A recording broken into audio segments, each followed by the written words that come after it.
উত্তরবঙ্গ জুড়ে রেল রোকোর ডাক দিল কেপিপি।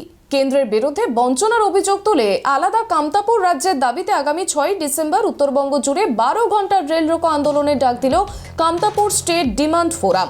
মঙ্গলবার জলপাইগুড়ি প্রেস ক্লাবে একটি সাংবাদিক সম্মেলন করেন কামতাপুর স্টেট ডিমান্ড ফোরামের সভাপতি নিখিল রায়। তার সঙ্গে উপস্থিত ছিলেন কামতাপুর প্রোগ্রেসিভ পার্টির সভাপতি অমিত রায় সহ অন্যান্যরা।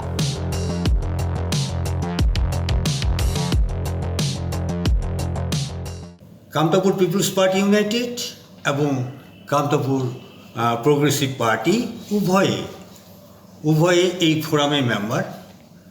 আমরা আগামী 6 ডিসেম্বর কামতাপুর রাজ্যের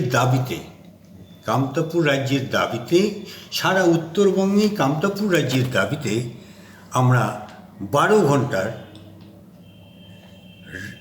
রেল অবরোধ করার সিদ্ধান্ত গ্রহণ করেছি এবং এটা আজকে ঘোষণা দিচ্ছি যে আমরা সেদিন সকাল থেকে সন্ধ্যা মোটামুটি 6টার থেকে সন্ধ্যা 6টা এরকম সময় আমরা অবরোধ কর্মসূচি পালন করব সারা উত্তরবঙ্গ জুড়েই। সারা উত্তরবঙ্গ